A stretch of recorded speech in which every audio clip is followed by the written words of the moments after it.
Gujarat bulletin ન્યૂઝમાં આપનું સ્વાગત છે। અમદાવાદમાં પતિએ જ પત્ની પર એસિડ ફેંક્યાનો ઘટસ્ફોટ, હોસ્પિટલમાં સાથે રહી પોલીસથી બચવાનું નાટક કર્યું હતું। અમદાવાદ શહેરના નરોડા વિસ્તારમાં ગેલેક્સી 4 રસ્તા પાસે આવેલી સોસાયટીમાં યુવતી પર એસિડ એટેકની ઘટનાનો ભેદ ઉકેલાઈ ગયો છે। મર્દાનગીના મેણા મારતી પત્નીને સબક શીખવવા પતિએ જ એસિડ એટેક કર્યો હોવાનું સામે આવ્યું છે। યુવતી નોકરીથી ઘરે પરત ફરતી હતી ત્યારે સોસાયટીમાં એક શખ્સ બાઇક લઈને તેની રાહ જોઈને ઊભો હતો। યુવતી આવતા જ બાઇક ચાલક નીકળ્યો અને એસિડ ફેંકીને ફરાર થઈ ગયો। એસિડ ફેંકતા યુવતી દાઝી ગઈ હોવાથી તેને ગંભીર હાલતમાં સિવિલ હોસ્પિટલ ખસેડવામાં આવી હતી। જોકે પત્નીને કેટલી ઈજા થઈ છે તે જાણવા માટે આરોપી પતિ પોતે સિવિલ હોસ્પિટલ પણ પહોંચ્યો હતો। જોકે ક્રાઇમ બ્રાન્ચે સીસીટીવી ફૂટેજના આધારે ગણતરીના કલાકોમાં જ તેની અટકાયત કરી કાયદેસરની કાર્યવાહી હાથ ધરી છે। પીઆઈ દીપક ઢોલાએ જણાવ્યું હતું કે બનાવની જાણ થતાં ક્રાઇમ બ્રાન્ચ દ્વારા તપાસ કરવામાં આવી હતી। ભોગ બનનાર યુવતીની પૂછપરછ અને આસપાસના સીસીટીવી ફૂટેજ તપાસમાં આવ્યા હતા। તપાસના આધારે અમે આરોપી પતિની અટકાયત કરી છે, જેની હાલ પૂછપરછ ચાલી રહી છે। ભોગ બનનાર સાથે આરોપીએ લવ મેરેજ કર્યા હતા, જોકે 6 મહિનાથી બંને અલગ રહેતા હતા। ભોગ બનનાર આરોપીને મર્દાનગી બાબતે મેણાટોણા મારતી હતી, જેથી આરોપીએ સબક શીખવાડવા એસિડ એટેક કર્યો હતો। આરોપી કાર્ગો સર્વિસમાં ડ્રાઈવર તરીકે કામ કરે છે। આરોપી અગાઉ નરોડા જીઆઈડીસીમાં નોકરી કરતો હતો। ઘટના બાદ આરોપી ભોગ બનનાર સાથે સિવિલમાં હાજર રહ્યો હતો। ભોગ બનનારને કેટલી ઈજા થઈ છે તે જાણવા ગયો હતો। હાલમાં આરોપીની ધરપકડ કરીને વધુ પૂછપરછ કરવામાં આવી રહી છે। 2 મહિના અગાઉ આરોપી પતિ પર પણ એસિડ એટેક થયો હતો, જેમાં મોઢા પર ઈજા પહોંચી છે। ગઈકાલ તારીખ 27 માર્ચના રોજ એક બનાવની અમને મેસેજ મળેલો કે નવા નરોડા વિસ્તારમાં એક યુવતી ઉપર જ્વલનશીલ પદાર્થ ફેંકવામાં આવેલ છે। તો એ અનુસંધાને અમદાવાદ શહેર ક્રાઇમ બ્રાન્ચ દ્વારા અલગ અલગ ટીમો બનાવીને બનાવની ગંભીરતાને ધ્યાનમાં લઈને ભોગ બનનારની પૂછપરછ, જે ગુનાવાળી જગ્યા છે એનું જીવનભર્યું નિરીક્ષણ તેમજ આજુબાજુની જગ્યાઓ છે એના સીસીટીવી ફૂટેજ ચેક કરવા માટે અલગ અલગ 3 ટીમો બનાવવામાં આવી।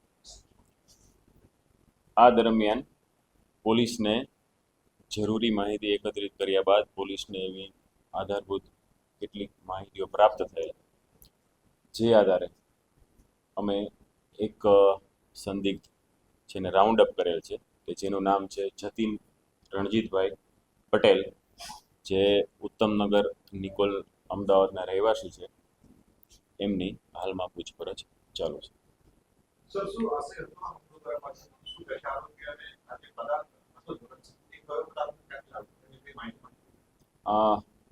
જે રાઉન્ડ અપ કરવામાં આવેલો છે ઈસમની પ્રાથમિક પૂછપરછ કરતા એમને જે ભોગ બનનાર સાથે પ્રેમ સંબંધ હોય અને એ બાદ લવ મેરેજ કરેલા, એ સમય બાદ છેલ્લા 6 મહિનાથી લોકો અલગ રહેતા અને અલગ રહ્યાના મુખ્ય કારણોમાં કે પુરુષ હોવાથી જે આરોપી પુરુષ હોય એના જે મેલ કેરેક્ટર છે એ બાબતે મેણાટોણા મારવા, તેમજ આરોપી ઈસમ છે એના મધર ફાધરની સાથે વર્તન અને કૌટુંબિક બીજા કારણોસર મતભેદ હોવાથી અને ઘણા સમયથી આરોપીના કહેવા પ્રમાણે એને માનસિક હેરાનગતિ હોવાથી એને બદલાની ભાવના રાખીને એક કેમિકલ કે જે અત્યારે આઈડેન્ટિફાઈ નથી થઈ શક્યું, એની તપાસ હાલમાં ચાલુ છે, એ કેમિકલનો ઉપયોગ કરીને ભોગ બનનારના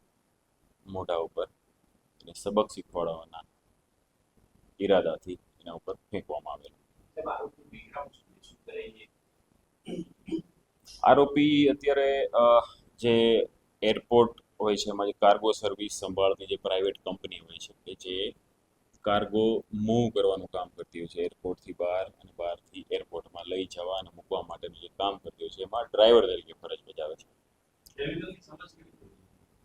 કેમિકલની સમજ એવું પ્રાથમિક અત્યારે એટલી સ્પષ્ટ જે પૂછપરછ કેટલીક મુદ્દાઓની કરવાની બાકી છે, તેમ છતાં એને અગાઉ જીઆઈડીસી નરોડામાં નોકરી કરેલી હોય, અમુક પ્રકારના રાસાયણિક કેમિકલથી પોતે સમજ ધરાવતો હોય એવું પ્રાથમિક માહિતી પ્રાપ્ત થયેલી છે।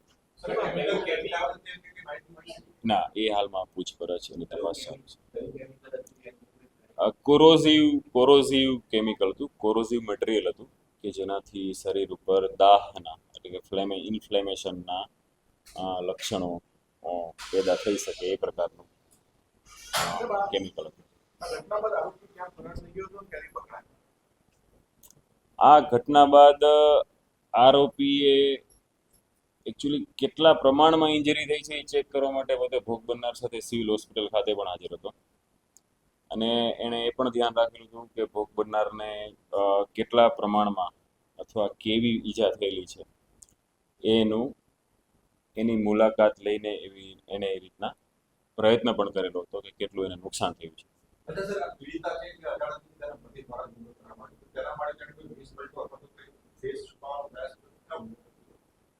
ભોગ બનનાર ના ઉપર આ જે ગ્રીવિયસ જે એટેક કરવામાં આવેલો એમાં આરોપીએ પોતાની ઓળખ છતી ન થાય એ માટે પ્રાથમિક કહી શકાય એવી કાળજી રાખેલી, જેમાં એણે હેલ્મેટ ઉપર પહેરેલું અને હેલ્મેટ પહેરીને આ ગુનાને અંજામ આપેલો એવી વિગત પ્રાપ્ત થઈ. અત્યારે હાલમાં તપાસમાં એવું જ સામે આવેલું છે કે આ એક વ્યક્તિ પોતે સામે હતો.